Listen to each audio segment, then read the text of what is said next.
an advertising industry veteran, but most recently now has exchanged that world and made virtual reality his actual reality, right? Now run a company called Immersify just up the road in the Kapiti Coast, where they're doing some really interesting, amazing, innovative stuff with virtual reality. And today you're going to see a bit of it, a lot of it, some of it. So without further ado, I'll hand over to Brendon, and welcome to the stage. Thanks, Andy. Much appreciated, and also thanks to Spark for inviting me along. I usually start with a slide because I talk too much, but this is from Chris Milk, who long-term music videographer and was one of the very early adopters into the industry, and he's a real champion of VR. I actually got the opportunity to speak to him at the Oculus conference last year, Connect, where he was on stage. But talking about virtual reality is like dancing about architecture. I can sit here and bat all day long about what VR is, and you'd still be puzzled until you put the headset on. So I always start with a quick show of hands of who has actually experienced VR. Damn. Hey, that's good news. That's the highest percentage so far, which is great. And it's also a reflection of how fast the industry's evolved. Probably when we started this off with Spark March last year, that's what, 18 months now. There would have been 2 or 3 hands in an audience the size or greater. So, a very quick evolution around the overall industry. And again, that's both hardware, software, and obviously content will be king at the end. So what I'm going to do today is just take you at a superficial level first, because I'm going to try and keep this to, half an hour? Half an hour would be great, mate. And then as much time as we can get to demo some things and chat to a few of the other folk here in the crowd about where we're at and how fast, combination of visual effects, capture, etc. So I'm going to mostly focus around virtual and into mixed. I'll touch a little on augmented, but I see augmented as a subset, if you like, of, AR plus VR equals, actually, I have to show up, that's a slide. Anyway, here we go, get this around the right way, that's better. So, just a brief overview, and so I'll flip through these reasonably quickly. If you've got questions either to this gent or you feel like putting up your hand, this is interactive, you want to make it. I'm not just a talking head. So, 4 of probably the 6 majors, 4 of the 5 majors are up there. The Oculus CV1, which both that and the HTC were finally released 4 months ago, probably May, June, and are now available in New Zealand. They are the high-end VR headsets, so require a tethered cable to a high-end PC, minimum of a $3,000 spend with a very high-end graphics card. In the case of the Vive, they already have the hand controllers, so imagine setting up a space of that side with a couple of sensors. You've got a 3.5–4 metre tethered cable back to the unit, and you can move around and interact using your hands. Now, for various reasons, we decided not to do this here today, just because it's very hard to get so many of you through, and since this is our happy hunting ground, anyone who is interested in the higher end tech, talk to us afterwards. We're more than happy to demo. It's just with this many people, we'd rather get you all just through the content we've got, so we'll stage that through. And Oculus have announced the hand controller side, but at the moment it's more voyeuristic, so you can drive the menus, etc., through the headset and obviously via a Bluetooth hand controller. However, HTC's taken to the next level. When you move with this unit, you see your hand reach out, grab an item or implement, and away you go. Samsung Gear VR, that's our product of choice for the majority of the market, let's say, and again, we'll talk about how the market's coming on. But right now, the Gear VR is best, I won't use the word compromise, but quality versus price, portability. Here it is here. It's just a phone, S6 or S7. We prefer the S7 because we can get a quite significant degree of quality over the S6. It's 4 times the graphics power in this latest phone. It doesn't blow up like the Note, so it's all good. So no Samsung. No, it's quite all right. Okay, all good. And a piece of plastic. So right now, Spark, our friendly comms and many other providers will give you, I hope, one of these and one of these together at no cost.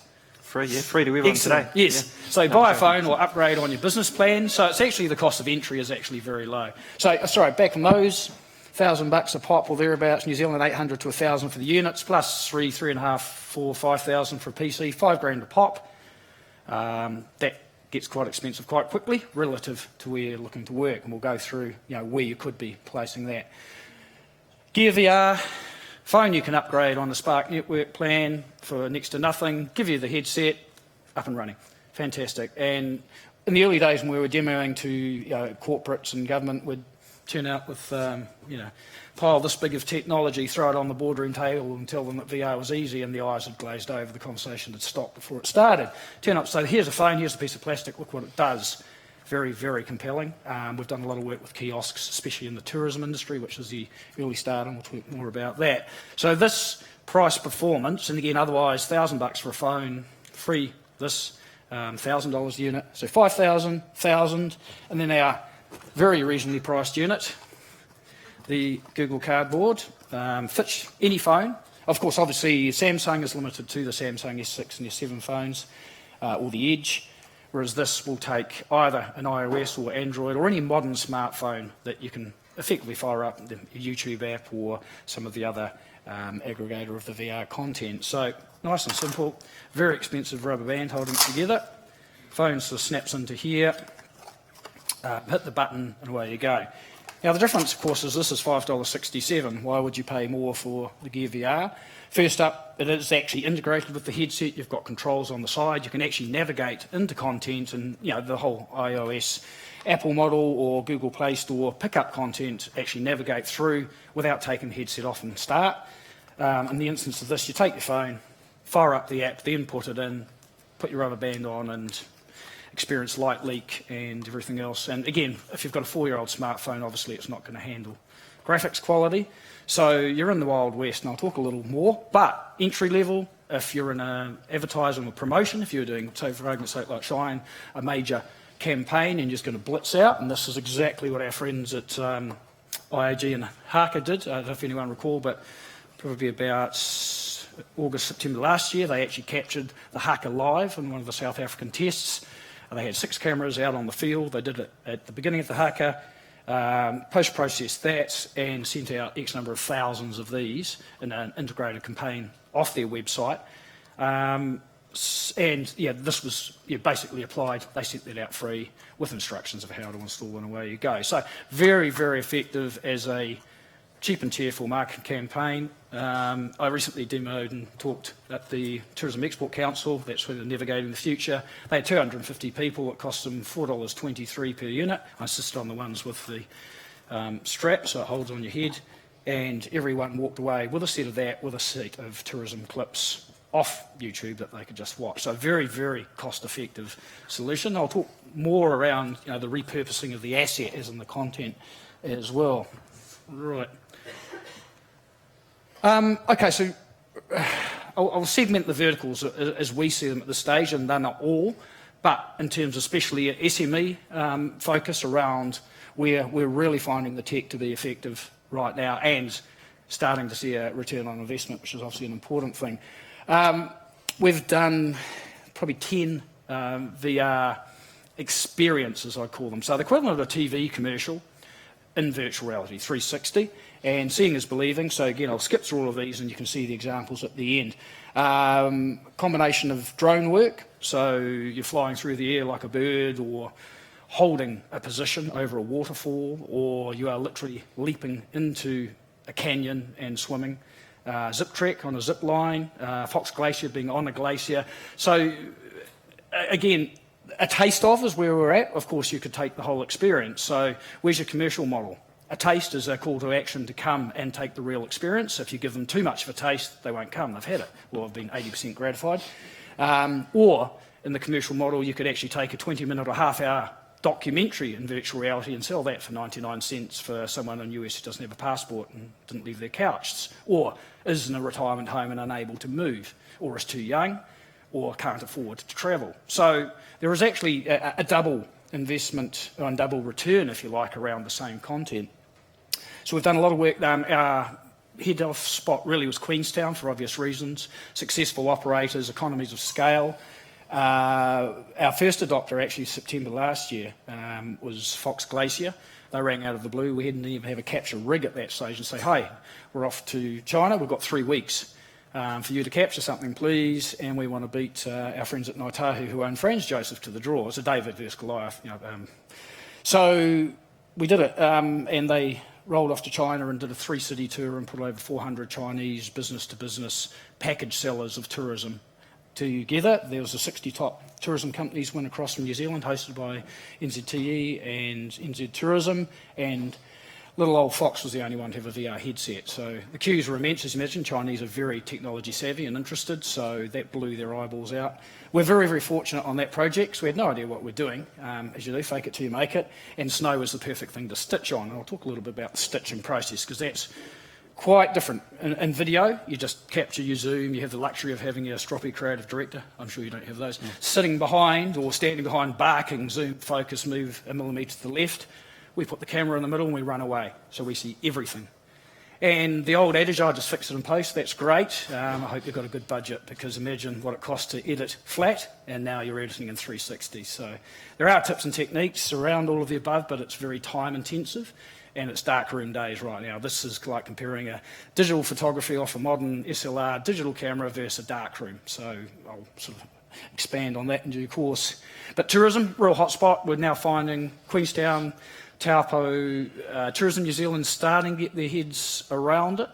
And the other good thing is around measurability. If you put your clip up on YouTube, which is now our default mechanism to do for cardboard, you see what numbers. What we're interested in, because it's just a video at the end of the day, that's the other thing to underline, it's just a H.264 MPEG-4 YouTube video file. You put it through a little converter. Once you've captured it, you do have to use 360 camera rigs, and there's a range of those. I won't go so much into that today, but I'm happy to talk to people afterwards about the capture side.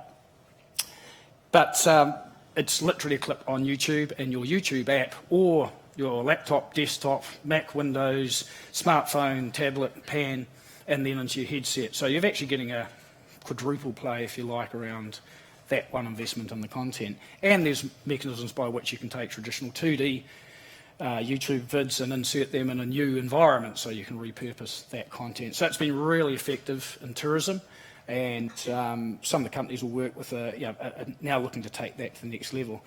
The trick again at the moment, especially around that, is your audience, who, unlike the people here, we're still striking trade shows we turn up where you may have 200 of 300 people that have experienced VR.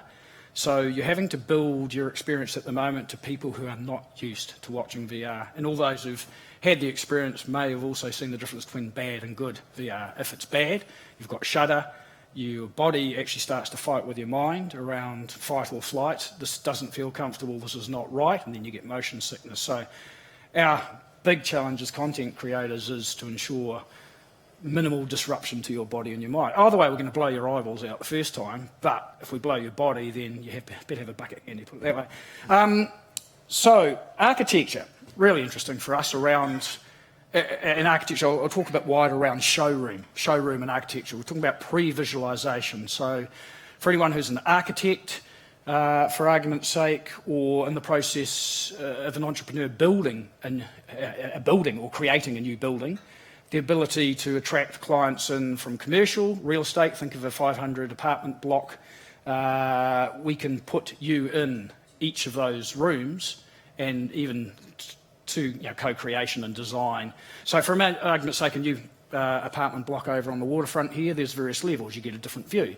So of course we just take a drone up, go each of those, work the perspective, meld it into a pre-visualised, fully CG created apartment, and you see the view out the window that you would see as if you were in there. So this is the Hobbit approach, if you like, 20% capture, 80% visual effects equals finished product. So this is where we talk about mixed. Augmented is where, where I just look at you and a leprechaun pops up on the screen and entertains you. We'll leave that at augmented, that's about where it sits for me. Virtual is where we can obviously capture, and then mixed is where we take a combination of augmented or bringing new information or overlaying information over a virtual environment. So in this instance, able-bodied assistant young Peter down here. Welcome, Pete. Oh, well, you haven't given me the new file, so that's your fault. Pete Black is one of our collaborators. He's runs a company called BVR, and his specialist interest is indeed architecture, previs, but also how can we have a real hostess, salesperson in a virtual environment. So there's an example that I'm sure he's got to shamelessly promote at the end of a very short one here, but basically a real person demonstrating in a fully CG non-existent house or showroom. Could be a showroom, could be Fisher and Paykel. Any scenario whereby you've got a showroom, could be a clothes shop. Personalisation sells product. Yeah, you could walk around the shop just like you'd walk in, and if the sales assistant doesn't come over, you're out the door. You haven't been personally engaged. Think of that same proposition for accommodation of that's a higher end for the personalisation and the emotional connection, but for the build as well. You imagine for just the straight architecture and commercial park development or even real estate, just to be able to build those environments to people to pre-visualise where their couch could go, or let's have a black couch or a white couch, or what colour are the curtains, through to perspective of view, or let's make the room wider. Right now, the architectural packages, the Reddits and the AutoCADs of the world, are not at the stage you go export as a virtual reality file. Without getting too technical, it's all about polygon count. They deal in hundreds of thousands, if not millions of polygons. We'll deal in 500 or 1,000 polygons. So massive think-like compression or massive down tune. So just like YouTube, if you haven't got a high-speed connection, it pixelates, thinks that's what happened to us. Pixelation equals bad in our world. That's why I'm not the biggest fan of Google Cardboard, but presence equals seeing like we see, which is 4K plus. So the closer you can get to reality, the better experience for your clients. And in architecture, because it's all built in CG for previs, your perspective is absolutely perfect. Whereas if you're doing capture, because of the nature of the way the cameras go, and especially these new $650 Samsungs and 360 Flyers, etc., you're getting fishbowling, so you lose a bit of the perspective. So these are all, again, the static points of where the market's rolling through. But architecture, pre-visualisation, showrooms, Tesco supermarket has already done the full virtual reality supermarket. So you put the headset on, you literally roll down the aisle, you look at the product with the packaging and the branding, you hold for 2 seconds, boom, into your shopping trolley, carry on, credit card engine at the end, boom, how many hours or days later the truck rolls up and there's your groceries and credit card number, all of that you're accustomed to in iTunes Store or Google Play. It's a digital file, it's a digital play. So that was obviously a significant investment on their behalf. I think of how many hundreds of thousands of products inside a supermarket, but that is how far and fast you can scale, and no doubt very quickly that will end up on one of these devices. I don't know if they've got it to that level because there's a lot of complexity in that.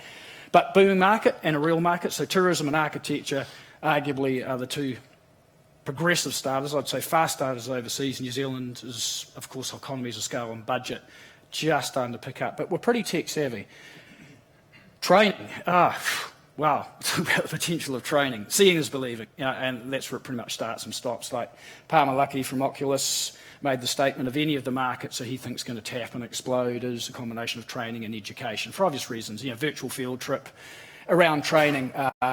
For say, case in point, McLaren have gone from supercars to hypercars. So other way around, hypercars to supercars. Hypercars hand built, supercar is production assembly built. Imagine all the people that used to hand tool who are now operating robots or replaced by robots, and how they have had to completely reconstruct or redevelop a production process. So how do you retrain your staff? You could put them in a VR headset and literally, because it's in CG, because the factory's not built yet, train them and also test them completely within the headset environment. We could do that today.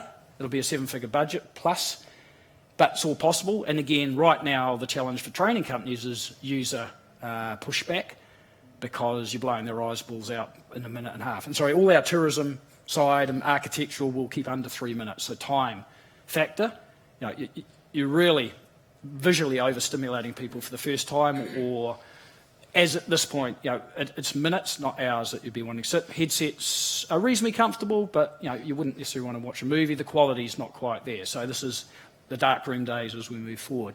But training and beginning to implement elements of virtual training, induction for corporates. The other big one, of course, is new health and safety laws, how to not chop your hand off, or et cetera, how not to fall off your tractor. So the training side, and also health and safety, because most corporates, governments, and even small businesses now, absolutely by law, needing to ensure that their staff has had the best training to adhere to the new laws. So this, again, is another facet to that training. Cost effectiveness again, I'll tell you when we've done a few projects, this we've not yet finding. We're just on the verge of case studies, and it'll be mostly capture-based rather than computer graphics, because there's a big difference in the cost of starting a CG project versus the capture side. And so, yeah, as such, we're just starting to kick off. Our delivery mechanism of choice will be the Gear VR, and all cardboard if we're outreach from, say, let's say Fonterra with offices all over the planet. It would be a very expensive proposition where BYOD with the cardboard at least at the appropriate level sets. We wouldn't use it for health and safety and training, so we want detail. But in the case of a general induction play or introduction to the company, then that is fit for purpose. Data. Unfortunately, Jared couldn't be with here today, but Jared Forbes is a native Wellingtonian who sadly went to Auckland for a little bit, but he's coming back. Was it lies and damn statistics or something similar? Visualisation of data. Now, this is, again, something I hadn't even considered, so I sat in Jared's fully, again, headset on, the whole thing is menu-driven from within there. This, I'm not going to play, but basically it's every earthquake in New Zealand since 1980 across every region and every depth. So you can scale where you want to see, over what time period and how deep. So the bigger the red dot, the more extensive the earthquake was. So, again, think of Department of Statistics, Conservation, anyone who's trying to manage or wrangle, even universities, huge amounts of data, even with corporates, reporting figures that you're trying to present to the board to tell them you made a massive profit. It's seeing is believing comes back again. If you look at a spreadsheet, that doesn't tell you a story. You look at the data and visualise and have that, and you can walk around this. That gives you a much, much greater sense of understanding, let's say. Culture and history. Sort of overlaps a little bit with tourism, but also not. Imagine the Te Papa model. I'm from Kapiti. Kapiti Island is full of stories. That was Te Rauparaha's fortress. It was the whaling station. It was a farm. It's now one of the first completely rodent and pest-free islands in New Zealand. So it's multiple facets, but again, if you walked onto the island, you get no sense of this. And we're looking at the moment to set up a gateway back on shore where you can experience what was like. I don't know if the mowers swam across from the shoreline around Kapiti, but some of the battles or even the interaction between traditionally, predominantly European whaling community who lived quite peacefully with the Maori on the island. In fact, they swapped wives. Swapped partners, and there was intermixing. Te Rauparaha would wander down to Kaikoura, pick up a few folk, and drop them back at the island. My great-great-great-great-grandmother was one of those. So there you go, links to the history. So again, this particular segment was the first one that, to the best of our knowledge, was ever funded by NZ On Air. Poi 360, so Lanita Ryan, from a producer from Maori Television in Auckland, has got a whole digital play where she's telling a 20-minute traditional documentary around the significance of poi and the culture. It is equivalent to the haka, if you like. In fact, it was also a weapon of war for the Maori male to strengthen their wrists, because Maori is quite a heavy object, as you can imagine. And then it became into the women's domain for whakapapa stories, genealogy. So all the songs actually tell a story of where you've come from or where you're looking to go to. So very significant culturally. That's on the shores of Lake Okuhaina. It's outside of Rotorua, and we had a drone, fixed cams drone, and very brave ladies. We put a octocopter of this size within about a metre of them, sort of spinning around and up and over them and through them. So visually stunning. The scenery was great. Of course, we had to stop at one stage because the local fishermen went buzzing across behind us when we were just looking for the placid waters. So again, this content and creation and challenges of creative direction coming around the 360, but by the same token, a whole new storytelling vein, and we'll grab into that. So huge for New Zealand, because we're so rich in culture. If you think of how many scenarios that you could, even Zealandia, what used to be in Zealandia 100 years ago, what flora and fauna have we lost or have we gained? What number of bird species, birds you wouldn't see for argument's sake in Kapiti Island, because the kiwi is a lot of kiwi, but you have to be out at night, and most of the day trips won't allow you to see. If we had some headsets on the island with a child, they could literally see a kiwi, or even on the shoreline, interact with a kiwi in the bush in its native environment. Brands.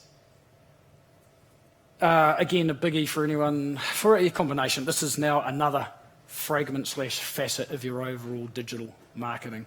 And we know the eyeballs are coming. We just did a little clip for Oriental Bay. We got one of those many fantastic days in Wellington, pixel perfect. Blue skies, not a breath of wind, and took a drone off across Oriental Bay over the fountain and the surrounds. And we were surprised that we ended up with 45,000 recommends and about 12,000 views. Now, that's not amazing numbers by a traditional video, but that's the first time we've anything like those numbers for a virtual reality 360 clip. And this is where I bring it back to this portability and multifaceted use of a virtual reality clip. You can see it on a normal PC screen. You can see it on a laptop, smartphone by panning to get your 360, and tablet, and then into a headset. So you've actually got 3 different mechanisms to view the file. Now, what we haven't quite figured out is that the likes of YouTube give us the ability to say, well, X looked at it in 360 mode, because you have to hit a button in YouTube to go to that mode. I'm sure they can. And we're at the stage now we're going, well, to convince you that it's appropriate and cost effective, and also you can get a return for your business, we have to be able to prove that the eyeballs are coming. So that's our biggest challenge at the moment is, we can capture anything, but you can get a return from it.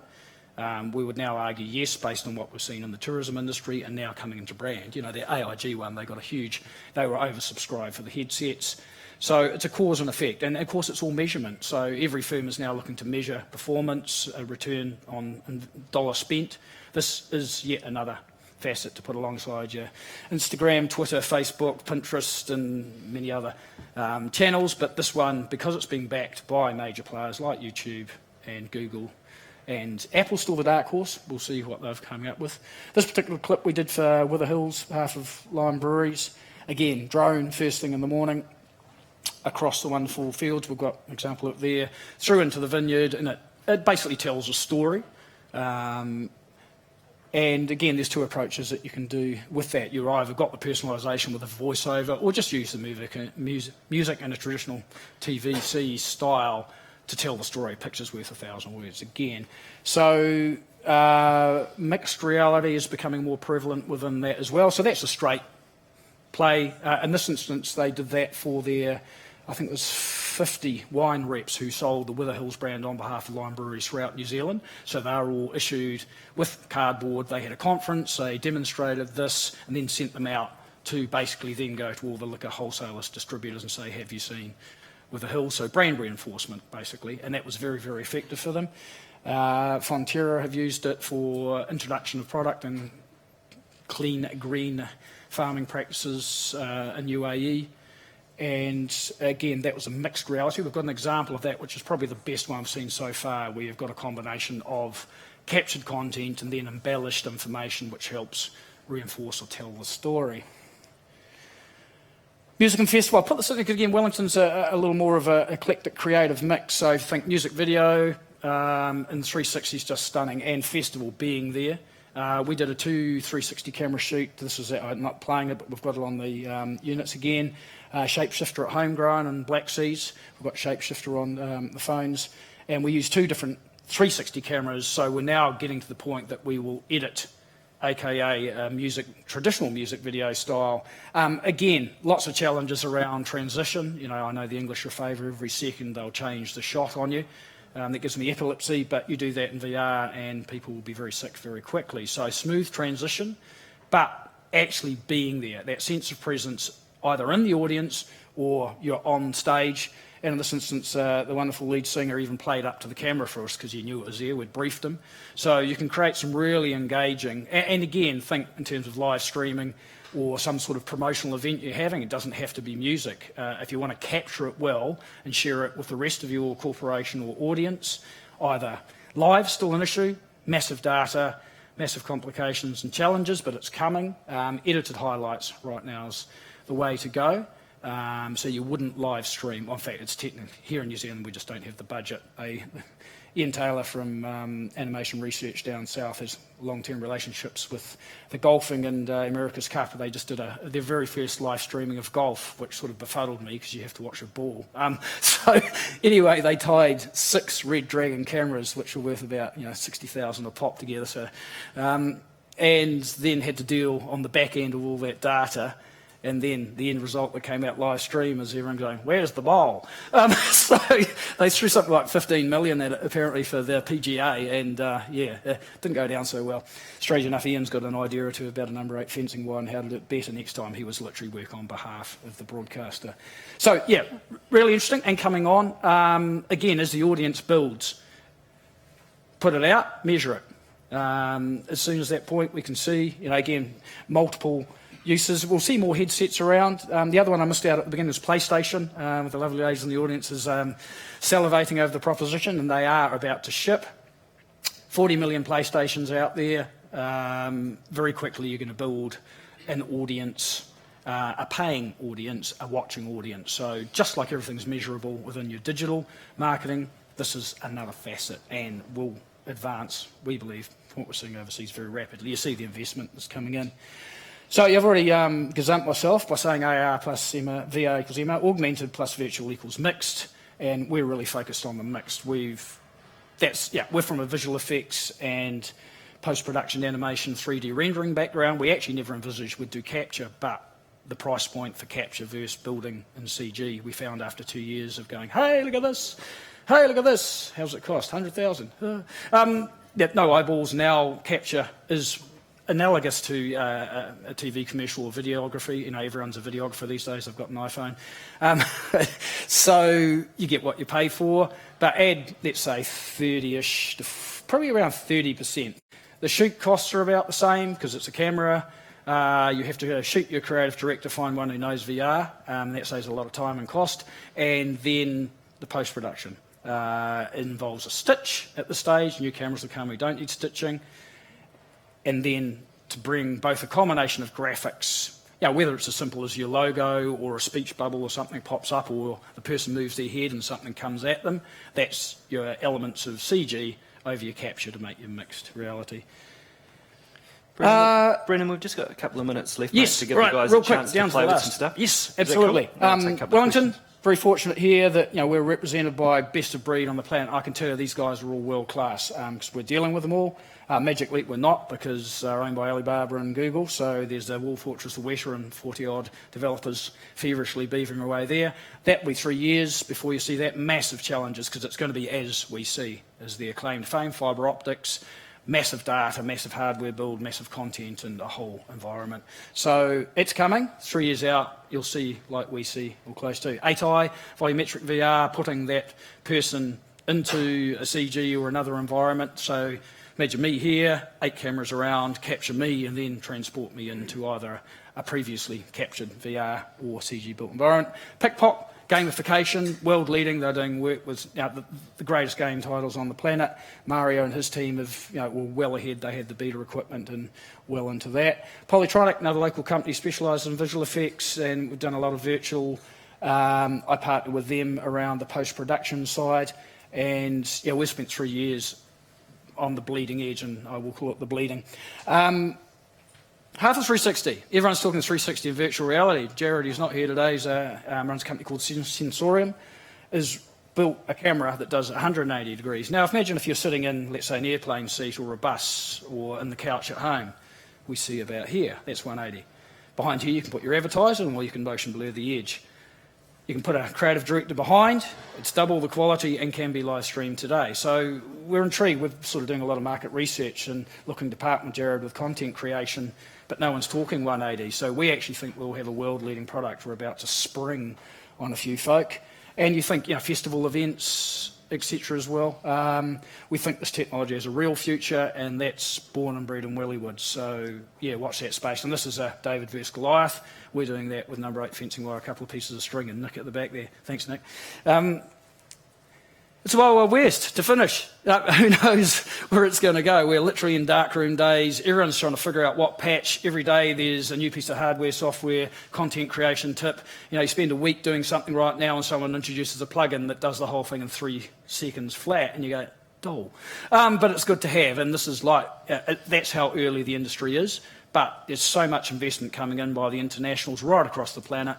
Obviously, US with the entertainment industry is leading that, but the Chinese have now come out with a 4K headset, Pima, that's going to rival apparently Oculus, and we know how fast they can productise. So you're seeing this tsunami wave building, but out of adversity comes opportunity.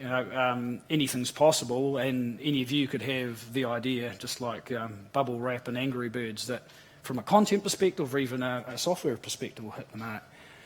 I just want to do a quick shout out to Jessica. I think unfortunately she's had to leave, but again, out of Wellington, lots of small companies. Jessica's brainchild is the NZ VR AR Association and the National VR Centre, based here in Wellington. She secured a space and just formed the committee. So this is, again, out of this chaos of the Wild West also comes structure and opportunity, and Jessica's leading the charge around helping put in some structure and a larger voice. Lobbying of government around funding. You think you've got Calhan's Film Commission, Creative New Zealand, NZ On Air, and we don't fit any of their pigeonholes right now. So an effective lobbying group, and that means collaboration, clustering. It's us against the world and not us against each other across Wellington. So 8i have already joined up on this. I'm on the forming committee, and we know of the majority of the early adopters in production and content creation and developers are coming into this association. So again, Wellington's driving real hard around this. And question time. Yeah, if there's any burning questions, we can take them, but I don't want to eat into the time for people to play with the stuff. So is there any real burning questions out there that anyone wants to ask? You can certainly come up and talk to Brendon afterwards or during and ask him any questions directly. Might be the best way, I think, just in the interest of time. Is that cool? All right, mate. How do you want to do the, Well, we've got a series that, again, we've decided today to focus on the portable. Just means it's easier to get people through. Yep. So I'd say there's a number of folk here, and I'll put them all to put their hands up, who those who have been doing this for a while. So if you have discussions or want to just talk a little more through a scenario, there's Pete Black can throw his hand up down there. You've got Tony St George, who's at the back over there. You've got Brady beside him. And I think, who else is here that I spy and know? You. Sorry, I can't see your face here in the shadows. Yes, so excellent. Keep your hands up as the crowd disperses, and we've got a combination of the S7s and the Samsung with a variety of different scenarios. So let us know what tickles your interest, and we'll get the appropriate thing fired up and get into it from there. But thanks for your time. Awesome. And, if you've got any questions, any of us or me can answer. Great. Thanks very much, Brendon. Give me a hand. All right, so should we roll up around that table if you're interested? Yep, go for it.